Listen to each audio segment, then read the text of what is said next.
Gente de Deus, 7h47, temos tempo suficiente para nós refletirmos. Eu vou abrir aqui o nosso dia 8 do nosso livro, Uma Vida com Propósito. Você foi planejado para agradar a Deus. Escuta só e olha só, esse livro é extraordinário, é um best-seller, dos melhores. Eu não sei se no século XX não teve nenhum livro vendido como esse, nenhum. Mas eu acho que no mundo todo mais 50 milhões de cópias. Então é um livro que vai ajudar você a entender por que você está aqui na Terra. Você não está aqui por acaso, você não é fruto de acidente, você não é o fruto de uma transa casual de 30 anos atrás. Não, Deus planejou para você estar aqui. Então saiba disso, nesse livro você vai entender isso e qual é o propósito de Deus para a tua vida.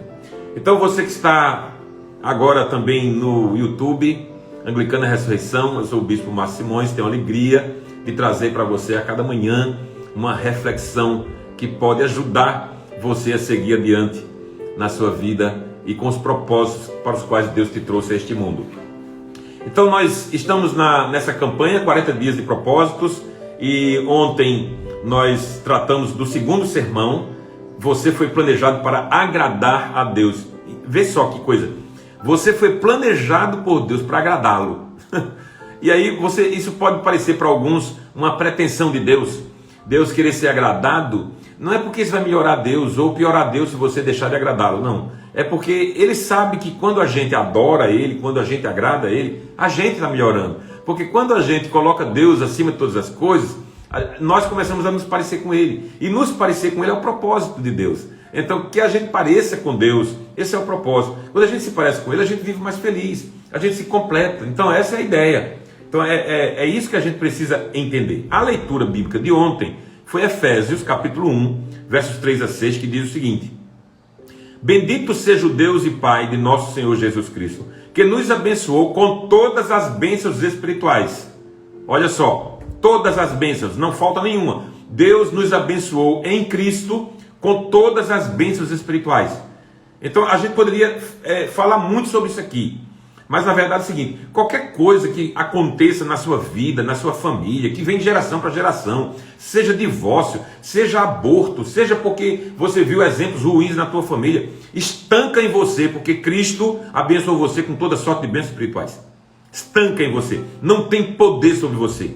Então aquele negócio que se chama de maldição hereditária, isso não existe. Porque quando Cristo entra, não tem maldição que possa ficar. Porque as trevas não podem prevalecer contra a luz. Ok? Mas isso é só o primeiro versículo. Deus abençoou você e a mim com todas as bênçãos espirituais nas regiões celestiais em Cristo. Verso 4. Porque Deus nos escolheu nele antes da fundação do mundo. Percebe? Você não é acaso, você não é fruto do acaso, você não é poeira cósmica, você não é uma invenção. Não, você é feito caprichosamente por Deus. Deus escolheu ter você aqui. Deus te trouxe a este mundo. 10.000 coisas precisam dar certo para que uma vida surja nesse mundo. Então Deus fez com que essas 10.000 coisas se encaixassem direitinho para que você estivesse aqui. Deus nos escolheu nele, antes da criação do mundo, para sermos santos e irrepreensíveis. Essa é a parte que me cabe e é a parte que te cabe. Para sermos santos e irrepreensíveis. Verso 5, em amor, Ele nos predestinou para sermos adotados como filhos, percebe? Ele nos adota como filhos, por meio de Jesus, conforme o bom propósito da sua vontade, para o louvor da sua gloriosa graça, a qual nos deu gratuitamente no amado. Ok?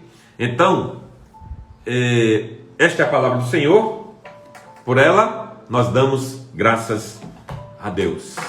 É a palavra de Deus que nos motiva, que nos recupera, que nos restaura, que nos levanta, que nos anima, que nos dá vigor para que a gente siga adiante.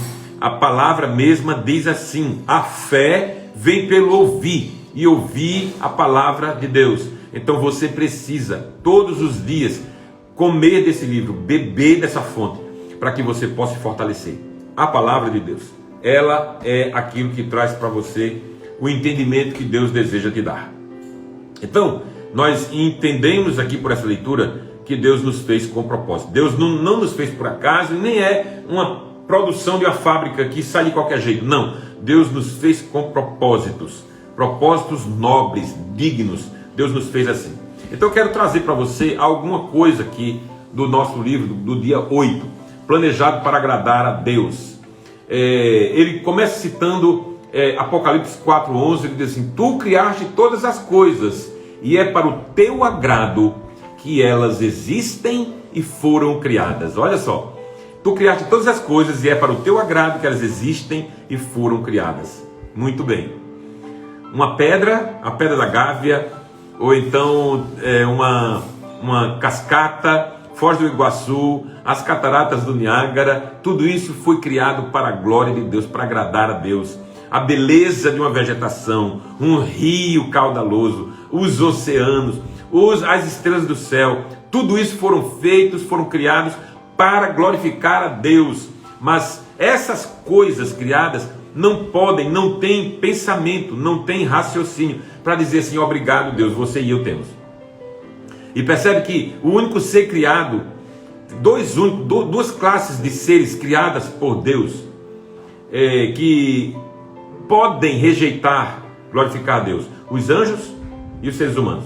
Então há os anjos caídos, que hoje nós damos o nome de demônios, a Bíblia dá o nome de demônios, aqueles que caíram da graça de Deus, aqueles que se rebelaram contra Deus. Satanás caiu do céu, era um anjo de luz, então ele tinha vontade própria, então ele escolheu rebelar-se. E os homens? Então os homens, muitos de nós, veja, se você tem 8 bilhões de habitantes nesse planeta, e é dito que 2 bilhões são cristãos, e desses 2 bilhões, tem aí metade que é só nominalmente, ou menos, ou mais da metade, né? Só nominalmente. Você imagina quantos cristãos de verdade existem.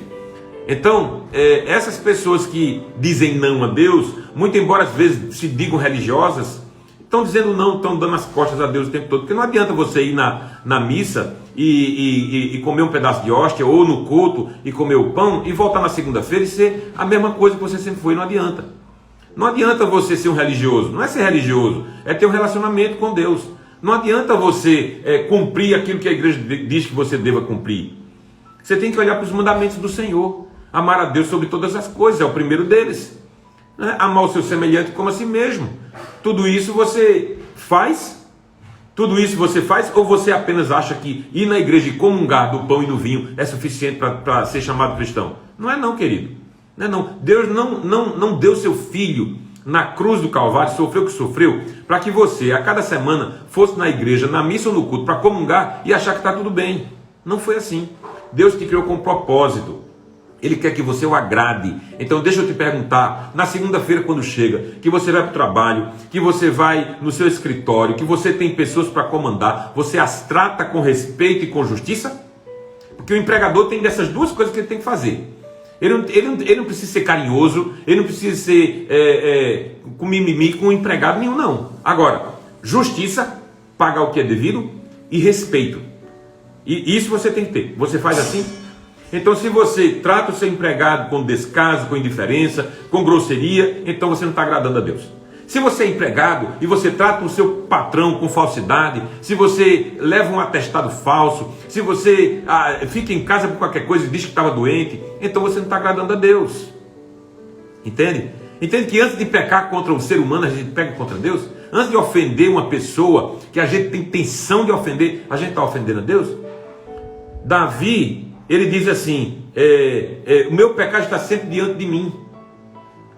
O meu pecado está sempre diante de mim. O filho, na parábola do filho pródigo, ele diz assim: eu pequei contra Deus e contra ti. Quando ele veio confessar ao pai que havia errado, quando ele veio reconhecendo que havia errado, eu pequei contra Deus e contra ti.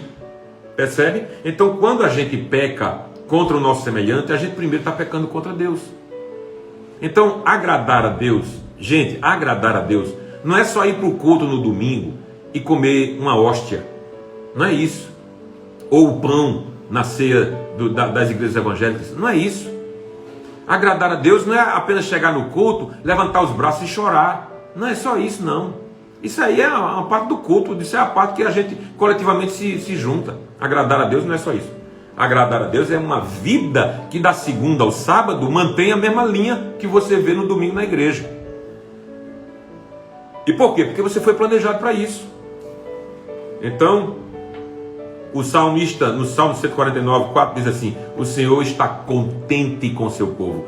Então, você busca trazer contentamento a Deus. Essa é uma questão que nós temos que entender aqui.